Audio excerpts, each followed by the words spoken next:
melihat perkembangan perpolitikan di negara ini, maka dapat kita katakan bahwa kontestasi demokrasi saat ini sudah mulai mencair. Iya. Sebelum ada kejadian sekjennya diduga korupsi BTS 4G, luar biasa.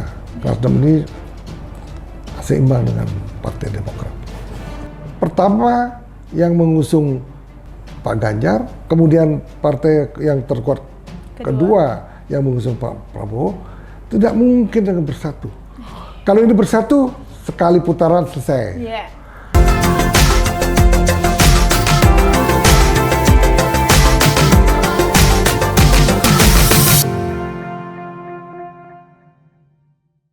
Halo, selamat siang. Nah, masih bersama saya Sri Adnyani dan tentunya saya kali ini tetap ditemani oleh Mr. Puisi. Nah, sebelumnya kita kan sudah pernah membahas pada pembicaraan kita sebelumnya itu mengenai pertemuan dari Ketua DPP PDI yaitu Ibu Puan Maharani dengan Ketua Umum Partai Demokrat Bapak AHY. Nah, itu kita sudah sempat bahas sebelumnya dan kali ini kita juga akan kembali nih membahas mengenai kedua nama ini serta partainya begitu. Nah, tema kita kali ini yaitu betulkah Demokrat naik rating karena AHY bertemu dengan Ibu Puan Maharani. Nah, untuk hal tersebut kita akan bahas bersama Mr. Puisi. Tapi sebelum itu jangan lupa like, komen, dan subscribe channel Mr. Puisi. Karena dengan hal tersebut kalian membantu channel Mr. Puisi untuk menciptakan konten yang lebih bermanfaat lagi ke depannya.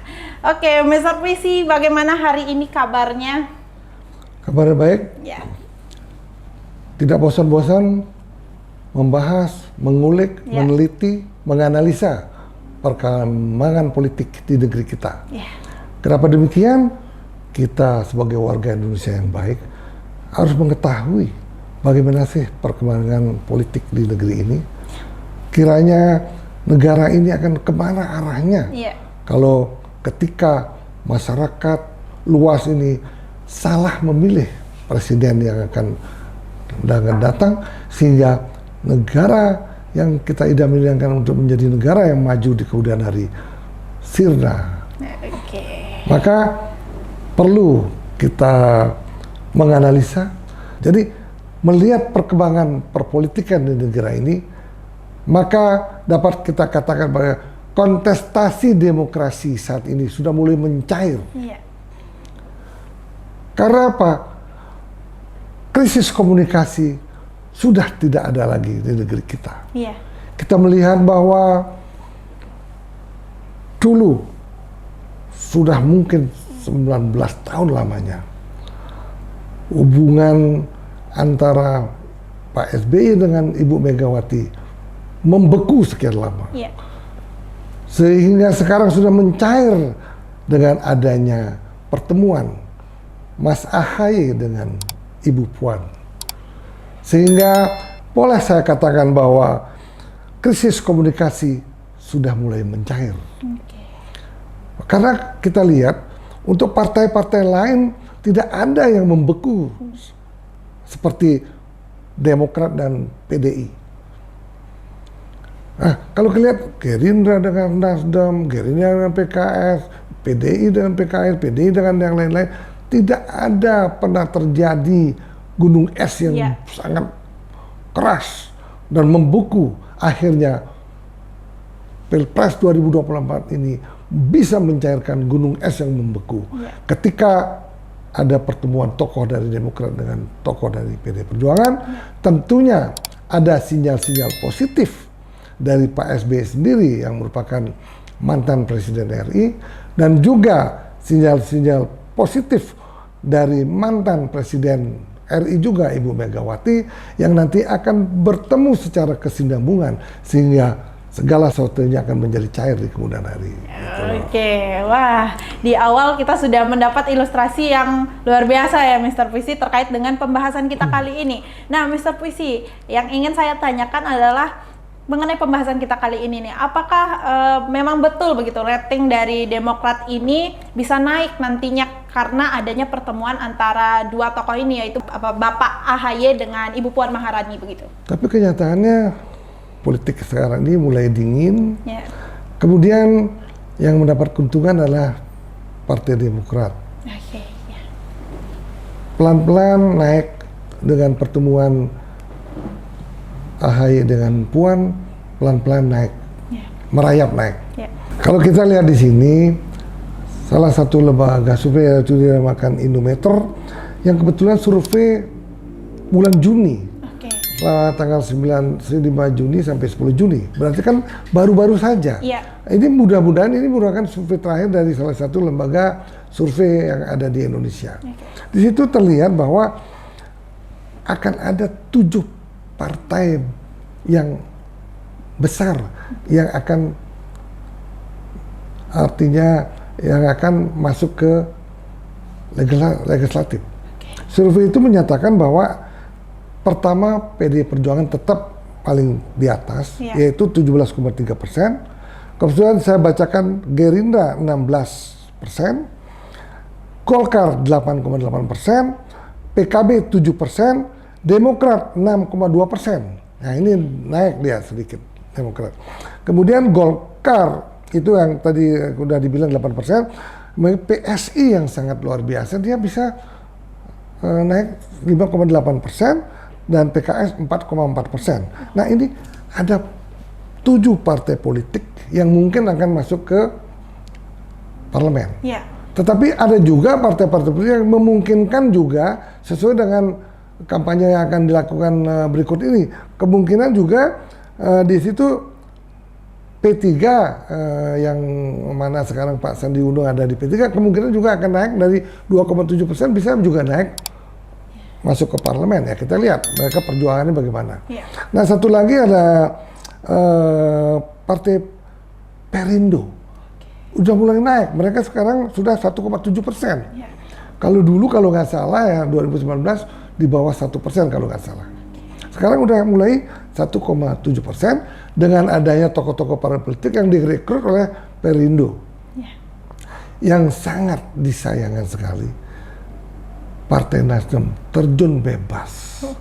Survei ini mengatakan Partai Nasdem hanya 2,3%.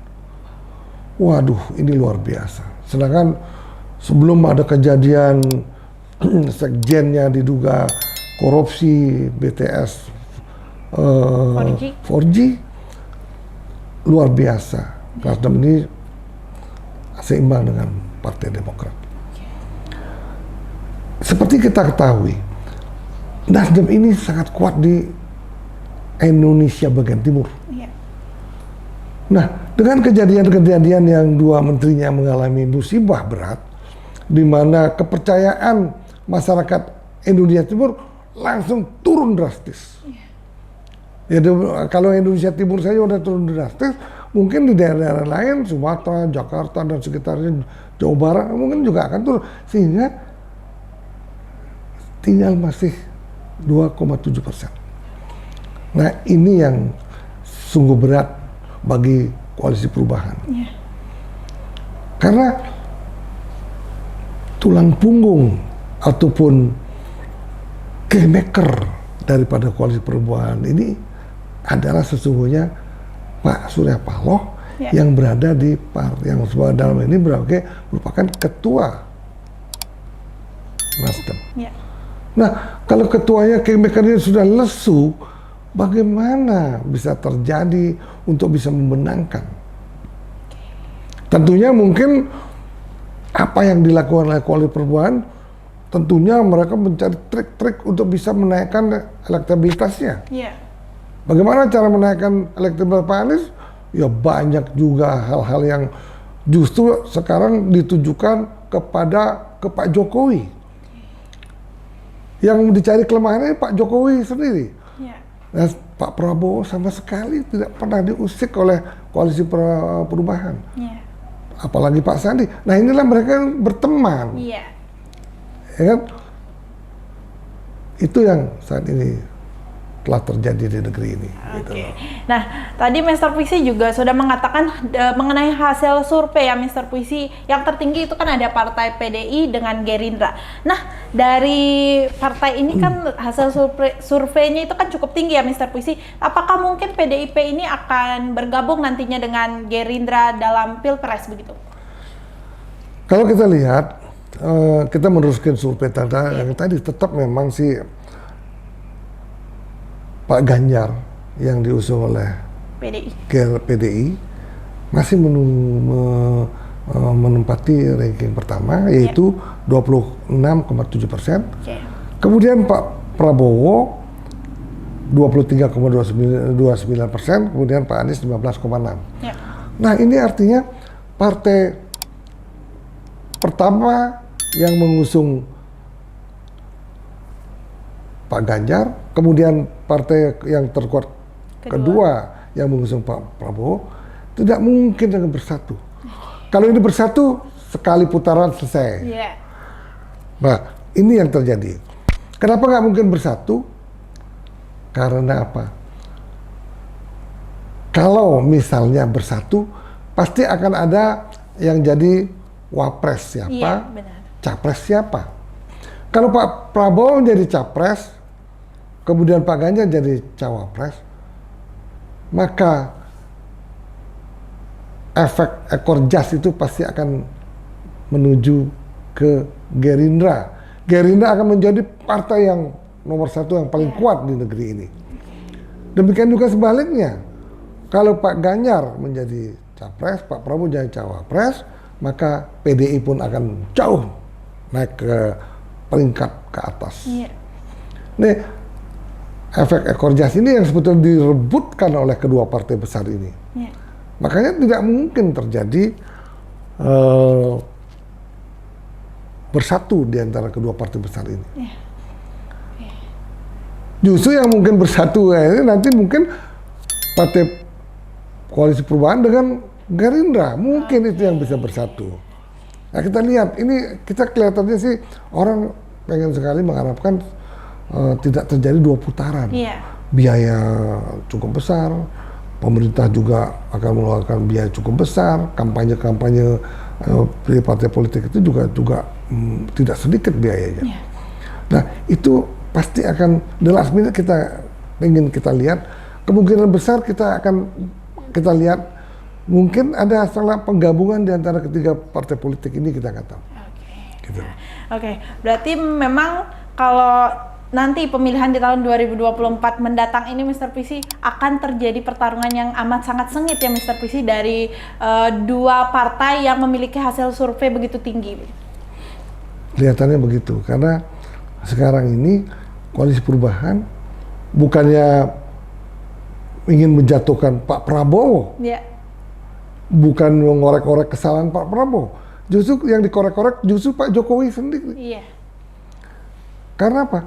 Pak Jokowi ini dia juga merupakan presiden yang sebelum akhir jabatannya mempunyai approval rating yang tinggi, sangat tinggi.